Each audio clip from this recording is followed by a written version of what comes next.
మీకు ధైర్యం ఉంటాయి. 5 సంవత్సరాలు పరిపాలించారు. మీరేం చేశారో జనంలోకి పోయి చెప్పండి. వాళ్ళని ఓటు అడగండి.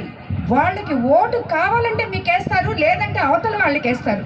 అంతేగాని చీప్ పాలిటిక్స్ ప్లే చేస్తా ప్రతిరోజు ఏదో ఒకటి, ఏది దొరకద్దా అని చూసి అది లేదంటే డబ్బు డబ్బు డబ్బు.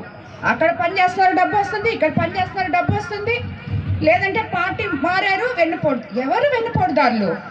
మీరు పార్టీలో ఉండి మమ్మల్ని బూచిల్లాగా చూపించి డబ్బు పెట్టేస్తున్నారు పార్టీలో నుంచి డబ్బులు తెచ్చుకునే మీరు వెన్నుపోటుదారులు. మేము కాదు.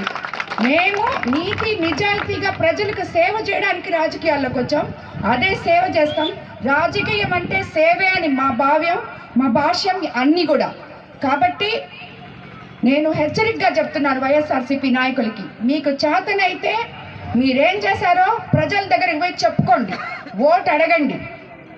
మీకు మమ్మల్ని ఇద్దరిని ఎదుర్కొనే ధైర్యం లేక, ప్రజలు మా మీద చూపే అభిమానాన్ని తట్టుకోలేక పదే పదే పిచ్చి ప్రెస్ మీట్లు పెట్టి వికృత చేష్టలు మానేయమని మీకు అందరికి చెప్తున్నాను.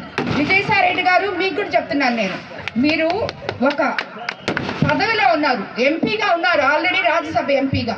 ఎవరూ లేక మీరు ఇక్కడికి వచ్చి విపిఆర్ మీద వేమిరెడ్డి ప్రభాకర్ రెడ్డి మీద పోటీ చేయడానికి సరైన నాయకుడు ఇక్కడ లేక మీరు అక్కడి నుంచి వచ్చారు, వైజాగ్ నుంచి ఇక్కడికి.